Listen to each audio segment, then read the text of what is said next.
So our purpose is usually rooted in something that we've always done naturally growing up.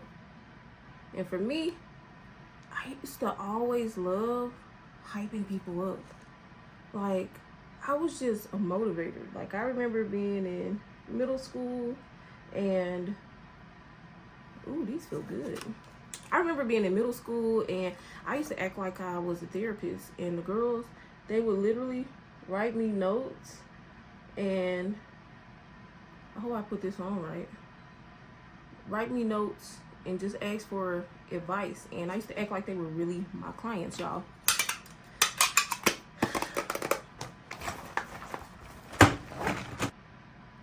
So I would really act like they were my clients. Like, I had these confidential manila folders that also had their pictures attached to it. It was like their secret file because I was a professional. You know, I knew I was going to be a businesswoman since I was little. Now, my first business was with my big brother. My big brother Maurice. He and I, we used to go to this place called Fright Damage, and it was pretty much like food that couldn't go to the regular stores because they were damaged, like maybe the package was scratched or something like that. But anyway, they couldn't put it out, and we would pretty much upsell it.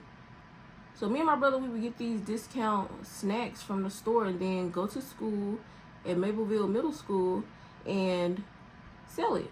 All right, but let me tell you something about middle school. We had some haters early on because somebody told on us that we were selling and they made us quit. Well, they told us to quit. Did we? No. I mean, what businessman just gives up on their business? Not us, not us. But somebody told on us and they pulled us to the side and was like, yo, you know, you can't be selling it.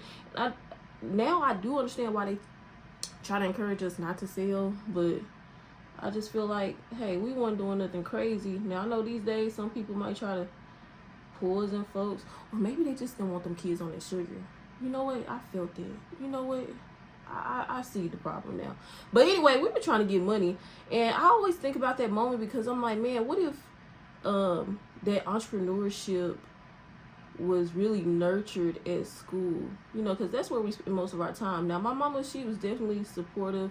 I mean, she's the one that used to take us to get the stuff, you know, so she definitely encouraged us to do that. But I feel like being at school and like it being shut down like that, I don't know, it was kind of discouraging. And that's why I have a program called Big Biz, and I literally teach young elementary students how to build their own businesses from concept to creation. Through this program, they get to do a professional headshot day where they get to take professional pictures. We do a networking event, we do a pitch competition, and then we also have a pop-up shop where they get to sell their products. Anyway, going back to me being an entrepreneur as a child, I feel like it was such a teachable moment that was missed when me and my brother were in middle school. Like, they could have took that moment to like teach us or encourage us. But you know, I don't hold no grudges because again, that wasn't a big thing that used to be pushed. Now it's more prevalent. You know, when I go to schools and talk to kids, they're not talking about going to college no more. They're talking about getting into real estate, doing entrepreneurship and all that. So it's more of a thing now. But I've always known that I love to motivate people, and I liked business. And when I think about what my purpose is, I always reflect on what are things that I've naturally done. You know what I mean? In middle school, I planned my first event to Wild World Country. I had everybody come out and go to Wild World Country, and it was cool. And then in middle school, I used to plan like parties, and I used to be really into it, y'all. I really enjoyed it. And also in high school, I had an East Lab project where I had to organize the school level poetry out loud competition. And y'all, I must have thought I was grown because I acted like I was a teacher. Like, I was on staff at that school. Like, I would hold poetry workshop classes during lunch to get the students prepared. And it's so crazy to say that because I was a student myself, but I was training them up. So I really want you to think, what are some things that you have naturally done? What are some things that have been natural of you since you were a kid? Because that could hold the answer to your purpose, to your career choices, to your life choices. Something that's also important is that you try out different things. Like, sometimes you can think that you want to do certain things, but until you do it, you don't really know. And then also, if you don't try things, you don't know if there's something else out there that you never thought about that you actually probably would like. Like, when I went to college, again, I always knew I wanted to do business. So I had declared my major as business administration. But it wasn't until this girl came in and she was telling us about like insurance adjusting and risk management that I was like, man, that sounds really interesting. I want to try that. I'm so glad that I was exposed to something different that allowed me to think outside the box. Now, have I worked in that field? No. But I feel like it taught me a lot about business that I couldn't have learned with just a general business administration degree. So my thing that I encourage you to do is go out, volunteer, try different things so that you can really discover like who you are, what it is that you enjoy, because some people are fortunate enough to like already just have a passion, like it's something that's just bursting inside of them that's so undeniable that they just know. They know what it is that they want to do and what they want to be. And for some people, it takes some time to discover that, and that's okay because we all have different journeys. So satisfying. Join some school boards, join some volunteer committees, go out and do something. If you are able to shadow somebody, ask somebody. Don't be scared to open your mouth and ask for what it is that you want, man. Life is too short to just be sitting by and letting time pass and you not doing what it is that you want to do in life. Now, I had this realization when I was around 26, 25. I had this moment where I thought to myself, oh my God, I am unhappy. What if I go to my grave unhappy? And when I tell y'all, that thought of going to my grave unhappy scared the hell out of me. And right then, I told myself I needed to shift. I need to start pushing out my ideas and doing the things that I dreamed of, because time is not waiting on me. Time is not waiting on you. Time is just not on our side. And when I leave this world, I want to be able, I want people to be able to say, man, she lived her life to the fullest. Like, she didn't hold back. And that is a process, y'all. Like, really stepping out on faith and pursuing the things that you like once dreamed of. It's a process because it takes courage. It takes you believing that you can do these things. It takes like unlearning old habits and old mindsets, because for me, I feel like I battled with this subconscious poverty mindset. You know, I didn't grow up with money, so in my mind, like, I'm broke. But I really had to reframe that and realize that God has given me everything that I need. Like, whatever dream or goal that you have in your life, God has already supplied you with everything that you need. So there's no need to think in a deficit manner, because if he put it on your spirit and your heart, he will absolutely make a way. So when you dream big. Dream big as you can, because God will not fail you. And once you start to like just reframe your mindset and believe that he will provide you with what you need, like doors will start opening for you. You know, the things that you think are impossible, it'll start to come into fruition. Like things will literally come to you, but you have to believe that it will. And I know it sounds so crazy, but y'all know what they talk about when they talk about like faith. Faith is like something you cannot see. It's like you just gotta feel. It's like there's no confirmation for it in the beginning. Like it's nothing that you can hold in your hand and witness and be like, oh yeah, this is gonna work out. It literally just gotta be a belief, a thought that this will work out.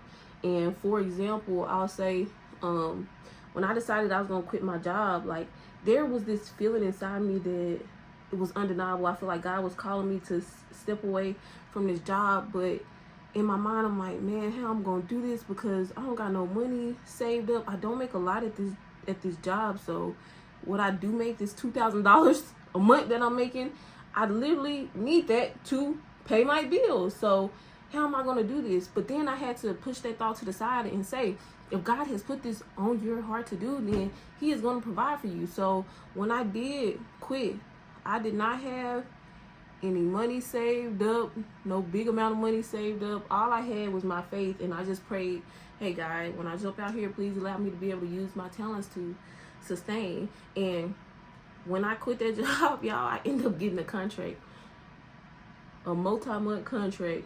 And I mean, I cannot make this up. God literally made a way. And I don't say this to make it seem like it's just gonna be easy, because even with that contract, it didn't cover all my bills. I still was struggling in the beginning of my journey, because there were still some mindset things that I had to get over. And even now, I'm not where I want to be, but I'm definitely not where I used to be. I know that for sure. So like my first 2 years, it was definitely just hard. You know, I had to borrow money. My girlfriend definitely just has been a big help on my journey, my mama, and I'm so grateful for them. But one thing I want to emphasize is the fact that God put something on my spirit. I was obedient, and he made a way for me. He provided for me. So I don't want to encourage nobody to do nothing crazy. Like, you really got to be in tune with your faith. Like, my faith is different. Like, you might not have, your faith may not be built like mine, so you may not be able to do something like that because you don't really trust and believe that God will provide for you. But all I want to say is that, y'all, man, do what's on your heart, do what's on your spirit, fulfill your purpose. Don't hold back. Don't hold back. Don't hold back. Don't hold back. So if you are at a crossroad in your life and you feel like you just don't know which way to go, you don't know what God has for you, or you're just not clear on the direction for your life, get quiet. And what I mean by that, like, take time to get quiet and really try to hear God's voice. And a way to do that is to fast. It's to fast and pay attention to what's happening around you, what people are saying to you, what recurring things keep coming to your mind. You know, and when you do that fast, journal about what's happening. And then at the end of your fast, go back and see what are some recurring things you saw or heard or did or felt. And that can help guide you on your journey. But sometimes you do just got to get quiet so you can hear God's voice. And I always talk about the fast that I went on from social media. I never felt the need to do a social media fast because I didn't feel like social media had an impact on me like that. But I felt called to do a social media fast. And it was supposed to be for 30 days, but it turned into 5 months where I'm just trying to hear God's voice and see what it is he wants me to do. Now, I always feel like I know my purpose and I know what I want to do, but the steps I need to take, I feel confused about. And I also feel confused on which direction to go because, as you know, I'm passionate about empowering women and empowering youth. And for so long, I just kept feeling like I had to choose either one. And that just had me in the land of, whoo, baby, indecision. But when I got quiet and when I came off that fast, a recurring thing that happened for me is that, you know, I was steadily getting comments and praises for the things that I've helped people do, or people were just giving me feedback on how I've helped them, how I've helped the youth, how I've helped the kids, and people were just sewing into me. And then I had got this opportunity to be on national TV where I was recognized for the work that I do with women and youth. And for me, that was confirmation from God that I can do both, because at the foundation of everything I do, it is motivation. Like, I want people to believe in themselves. I want them to feel like they can do anything. Yes. So the work that I do with women through my organization, the Melanin Land, I get women together so they can meet other people who can help them in their personal and professional development. Like, I love to bring together the vibes and help people connect. And then when it comes to youth, I I love gassing them up. I love trying to instill in them the confidence they need to excel and show up in the world in a mighty way. Like, I want my students to feel confident in who they are, feel confident in their voice, because the main thing that I do when I work with kids is just helping them channel their voice, teaching them that their voice is the most powerful thing that they own. So as y'all go along my journey with me, you will see those things. Now, this is the first week of my, oh my God, no, this is the first week of my 6-month get rich or die trying, oh my God, girl, yes plan. We are 7 days in. Has it been 7 days? What is today? Anyway, it's been the first week and I'm just super happy and grateful that God is just leading me to show up and be my best self.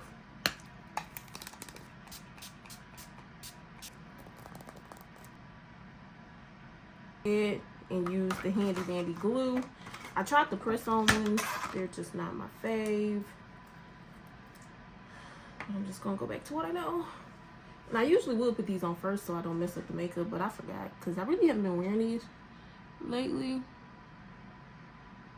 I want y'all to stick with me on this journey. Something that y'all can expect. I will be launching my membership community for my women's organization.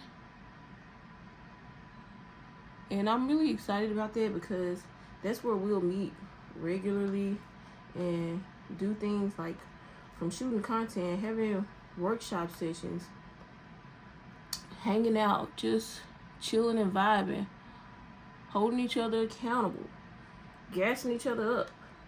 You know, just being a really fun community where we help each other grow personally and professionally. All right, y'all, now what I'm doing, my lash map is I got small, medium, large. Oh, I forgot to put this little sealer on it. I like to put some in between my fingers and squeeze it together so it don't get stuck on my fingers. Blessings to everybody. Stay on your grind. Don't let nobody discourage you. Know that this is a journey. Every day you're gonna be working towards something. And it's okay. Like, let it be fun. I'm just enjoying my life, thanking God for what I have and all that He is about to bring to me, because I feel God got some even bigger and better things lined up for me. Y'all, I keep running out of space on my phone. It's because I got so much junk on there. Oh.